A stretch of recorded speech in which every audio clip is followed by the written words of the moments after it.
Kembali lagi di Infrastruktur Outlook 2022. Kami masih bersama Destiawan Suwarjono, Direktur Utama Waskita Karya. Tadi sebelum jeda, Pak Destiawan menyampaikan bahwa Waskita Karya ingin turut berpartisipasi dalam pembangunan Ibu Kota Baru Nusantara. Nah, Pak Destiawan boleh dijelaskan seperti apa nih kesiapan Waskita Karya untuk menggarap proyek Ibu Kota Baru ini? Ya, sebagai perusahaan jasa konstruksi, tentu yang pertama adalah sangat senang bahwa ibu kota baru akan dimulai, khususnya untuk pekerjaan konstruksi, dan ini perlu waktu yang pendek untuk melaksanakannya. Nah, kami sudah mengantisipasi beberapa waktu yang lalu, sehingga kami membentuk tim untuk menyiapkan itu. Yang pertama adalah tim untuk melakukan koordinasi antar bidang gitu yang ada di kami, supaya ini nanti tidak berjalan sendiri-sendiri. Nah, setelah Undang-Undang IKN disahkan, artinya resmi bahwa Ibu Kota Negara Nusantara ini siap untuk telah disetujui untuk pindah. Nah, setelah itu kami membentuk tim ad hoc atau tim yang akan eksekusi di lapangan. Ya, jadi mulai dari leadernya yang kami buat setingkat divisi, ya, kemudian disiapkan timnya karena nanti kemungkinan ada beberapa bangunan infrastruktur yang mungkin akan kami laksanakan, baik itu gedung dan keairan, jalan, gitu ya, dan sebagainya. Makanya kami menyiapkan tim ini terdiri dari bidang-bidang infrastruktur jalan, bendungan, kemudian gedung, dan kemudian juga dari mechanical dan juga peralatan, ya, supaya ini siap. Dan tim ini sekarang sudah berkantor di Kalimantan Timur, tepatnya di Balikpapan, sehingga komunikasi kami harapkan bisa lebih mudah. Artinya kalau misalnya kita sudah mengumumkan tender, tim kami sudah siap untuk melakukan survei, sehingga data-data untuk proses tender ini bisa lebih cepat kami peroleh. Jadi ini gambaran tentang kesiapan Waskita untuk berpartisipasi dalam pembangunan Ibu Kota Nusantara ini. Demikian, Mbak. Oke, di tengah nanti survei yang akan dijalankan, apakah sudah ada gambaran ini Pak, proyek IKN mana nih yang akan dibidik oleh Waskita Karya? Ya, karena Waskita ini bidangnya pengalamannya banyak, kami mempunyai pengalaman di bendungan cukup banyak, kemudian pengalaman di jalan tol juga sangat banyak, sumber daya kami juga cukup untuk itu. Kemudian dalam bidang mekanikal, kemudian peralatan kami juga sangat banyak. Jadi kami nanti apa yang akan dimulai lebih dulu oleh program ini oleh pemerintah, ya Waskita siap untuk itu. Seandainya jalan lebih dulu, ya kami siap untuk pelaksanaan proyek-proyek jalan itu. Kami akan ikut untuk partisipasi atau ikut proses tendernya. Kalau misalnya dimulai nanti dengan proyek-proyek bangunan keairan, kami juga siap untuk itu. Gitu, Mbak. Oke, dari bendungan hingga jalan tol sudah siap ya akan digarap oleh Waskita Karya. Tadi sebelum jeda paparan yang Anda sampaikan adalah terkait dengan RETS issue. Nah, untuk di tahun ini sebetulnya seperti apa sih Pak rencana di RETS issue, dan kira-kira ini penggunaan dananya untuk apa saja? Ya, Pak. Jadi karena Waskita ini TBK, di mana komposisi saham ini adalah saham pemerintah dan saham publik, ya. Sebelum right issue atau sebelum menerima BMN tahun lalu, komposisi sahamnya itu adalah 66,04% itu adalah pemerintah, kemudian 33,96% itu adalah publik. Nah, setelah pemerintah menyertakan tambahan modal, saham pemerintah naik, dan right issue yang kami dapatkan hanya 1,5 triliun, sehingga komposisi sekarang berubah menjadi 75-25%, gitu ya. Nah, hasil right issue ini kami gunakan juga untuk akselerasi proyek-proyek yang kemarin terlambat. Pertama karena COVID, kemudian yang kedua karena kondisi cash flow Waskita, sehingga dana itu bisa kami pakai untuk proyek-proyek yang belum mendapat penjaminan pemerintah. Tadi kan saya sebutkan bahwa Waskita mendapat modal kerja sebesar 8 triliun yang dijamin oleh pemerintah. Nah, di luar proyek itu masih ada yang belum dijamin. Nah, inilah yang kami dorong untuk bisa akselerasi menggunakan dana revisi. Tahun ini kami akan mendapat lagi 3 triliun. Nah, ini komposisinya tentunya akan berubah. Nah, tinggal nanti bagaimana pemerintah menyetujui apakah komposisi itu nanti menyesuaikan atau dengan hasil revisi atau kembali pada komposisi yang sebelumnya yaitu 66,04 dengan publik 33,96%. Itu gambarannya, Pak. Oke, Pak Destiawan, Waskita Karya kan ini terus berkomitmen untuk memperoleh nilai kontrak baru baik dalam negeri maupun luar negeri. Nah, selain tadi yang sudah Anda sebutkan Sudan, kira-kira ada negara lain nggak sih Pak yang tengah dibidik oleh Waskita Karya di tahun ini? Iya, selain Sudan, sebetulnya ada program pemerintah ya ini dilakukan juga oleh konsorsium yaitu Rumah Mekah. Jadi Waskita juga berpartisipasi di sana, yaitu untuk membangun unit apartemen yang nanti digunakan oleh para jamaah haji maupun jamaah umroh Indonesia. Nah, kemudian di samping itu kami juga ada di beberapa negara yang sebetulnya sudah dijajaki sebelumnya. Nah, ini mudah-mudahan COVID ini juga segera berakhir. Yang tadi kami harapkan itu adalah supaya beberapa proyek di luar Sudan ini juga bisa mulai aktif lagi kami jajaki supaya ini bisa menambah target perolehan kontrak baru Waskita Karya. Oke. Demikian, Pak. Oke, baik Pak Destiawan, di tengah momentum pemulihan ekonomi saat ini, tadi kan Waskita Karya menargetkan nilai kontrak baru sekitar 25 triliun hingga 30 triliun. Nah, seperti apa sih strategi korporasi yang akan dilakukan oleh Waskita Karya untuk mencapai target tersebut? Ya, jadi kami menyiapkan tim, ya, sekarang kami fokus ya, kami bisa terhadap bidang-bidang usaha kami. Jadi untuk infrastruktur di dalam negeri ini akan dikelola oleh Direktorat Operasi 2 dalam hal ini. Kemudian di dalamnya itu ada tim marketing yang fokus untuk meraih target untuk proyek-proyek infrastruktur. Kemudian ada Direktorat Gedung ya dan juga luar negeri. Jadi ini akan fokus untuk menangani proyek-proyek gedung di dalam negeri maupun proyek-proyek di luar negeri, baik gedung maupun infrastruktur. Nah, yang ketiga adalah infrastruktur yang menangani di luar infrastruktur air, jalan, dan gedung tadi. Ya, dalam hal ini ada beberapa proyek mekanikal, ya, proyek-proyek migas, dalam hal ini pekerjaan sipilnya, kemudian proyek-proyek industri ya untuk civil work-nya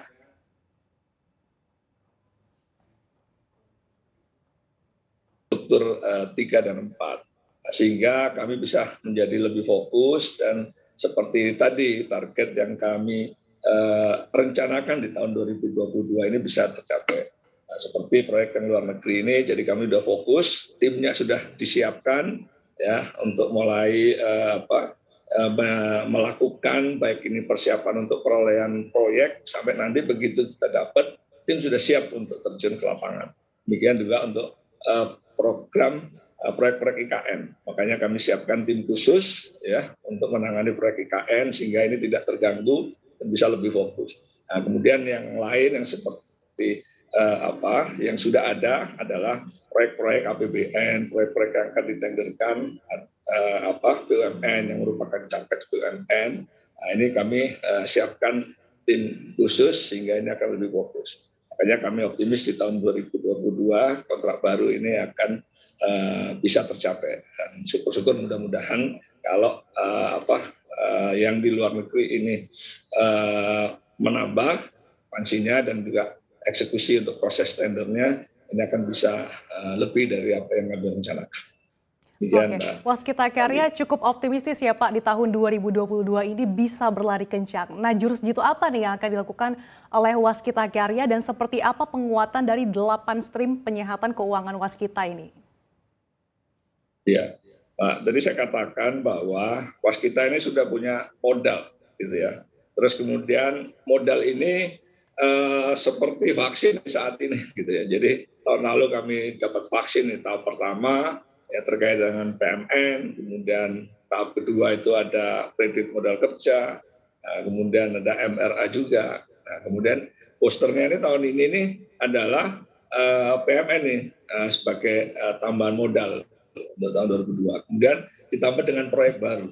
Jadi proyek baru ini adalah ya mungkin ini bisa booster keempat ini atau kelima. Nah ini yang tentunya kami harus menyiapkan tim gitu karena target ini cukup besar dan kemudian target produksinya juga besar.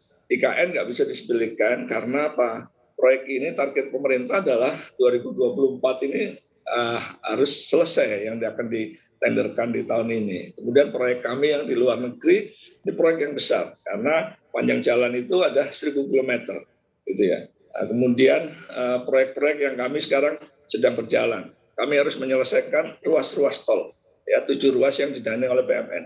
Ini nggak boleh juga terlewat karena ini akan dikontrol dan dimonitor oleh pemerintah maupun juga dari parlemen, gitu ya, karena ini adalah dana pemerintah.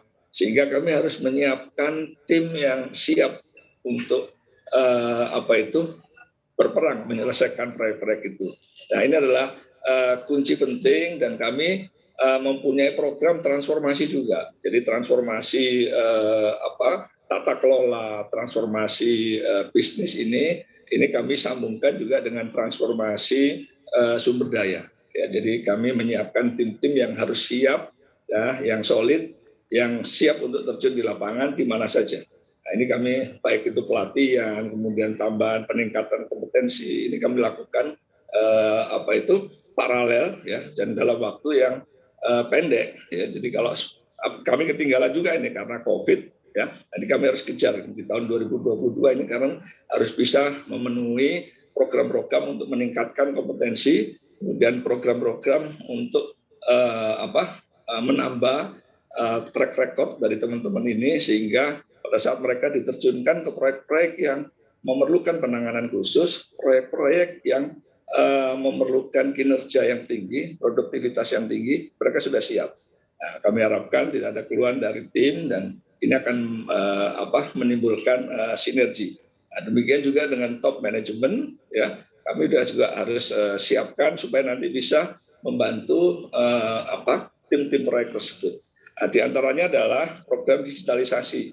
Nah, kami sudah melakukan program digitalisasi baik itu proses, ya, maupun untuk evaluasi dan menganalisa keuangan juga, sehingga ini akan menjadikan proses bisnis waskita ini akan menjadi lebih transparan, kemudian kontrol sampai ke proyek-proyek, sampai ke pelosok-pelosok pun ini bisa dilakukan, ya, tanpa harus top manajemen datang ke site, ya, kita bisa melihat kondisinya, sehingga permasalahan di proyek yang ada ini bisa diselesaikan dengan cepat, karena ini merupakan kunci. Kalau permasalahan itu bisa selesai cepat, artinya setiap masalah itu bisa diselesaikan dan ditangani, dan masalah yang timbul berikutnya ini juga bisa ditangani dengan baik. Dan ini akan membantu terkait dengan target penyelesaian waktu proyeknya. Kami harapkan ke depan tidak ada proyek yang terlambat karena kesalahan kami, karena kesalahan manajemen, karena kesalahan dalam hal pengelolaan. Kira-kira gitu. Oke, terakhir mungkin Pak Destiawan, seperti apa sih Anda melihat prospek sektor infrastruktur sebagai tonggak pemulihan ekonomi di tahun 2022? Dan apa saja sih tantangan yang menurut Anda masih akan membayangi sektor infrastruktur di sepanjang tahun ini? Anggaran pemerintah ini masih cukup tinggi untuk infrastruktur di Indonesia. Dan infrastruktur ini ya kita ketahui bahwa mendorong pertumbuhan ekonomi, ya, seperti konektivitas dengan banyaknya ruas-ruas tol yang dibangun, ya, baik itu di Jawa maupun di Sumatera, ini akan membantu kawasan atau area-area di sekitar jalan tol itu untuk tumbuh. Nah, ini akan membantu masyarakat sekitar untuk memulai dengan bisnis dan meningkatkan bisnis mereka. Nah, kami optimis bahwa infrastruktur Indonesia ini tidak akan berhenti, ya. Mungkin kalau di Jawa contoh adalah ruas tol hampir Trans Jawa hampir selesai. Kemudian lintas selatan juga sudah mulai pembangunan. Nah, Trans Sumatera belum selesai, masih panjang.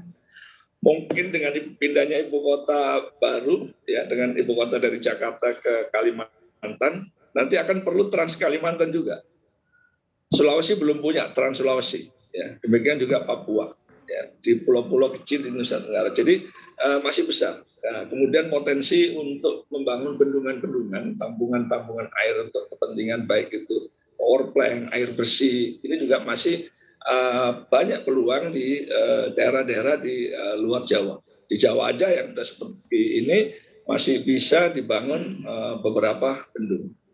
Nah, kemudian pelabuhan, karena kita terdiri dari beribu-ribu pulau, ya, airport perlu peningkatan dengan pertumbuhan ekonomi, tentunya aktivitas masyarakat, ya, di Indonesia ini akan mobilitasnya akan tinggi, ya.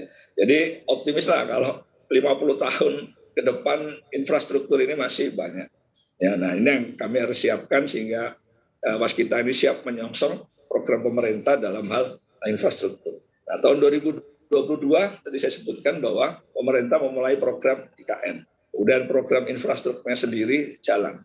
Tol Trans Sumatera harus diselesaikan, Trans Jawa lintas selatan juga dimulai, ya. Kemudian di Kalimantan sendiri juga nanti ada tol juga yang menghubungkan IKN dengan tol Balikpapan Samarinda. Nah, jadi ini yang membuat kami optimis dan kami semangat untuk menyongsong hal itu. Demikian, Mbak. Oke, luar biasa sekali semangatnya Waskita Karya. Terima kasih sekali lagi atas waktunya. Direktur Utama Waskita Karya, Destiawan Suwarjono telah bergabung bersama kami dalam Infrastructure Outlook 2022. Sehat selalu untuk Anda, Pak Destiawan. Sama-sama. Ya, di informasi berikutnya, awal tahun 2022, kinerja PP Presisi melaju kencang, di mana emiten berkode PPRE ini telah mendapatkan kontrak baru senilai 333,5 miliar rupiah. Usai jeda, Infrastructure Outlook akan kembali bersama Direktur Utama PP Presisi, Ruli Noviandar. Tetaplah bersama kami dalam Infrastructure Outlook 2022.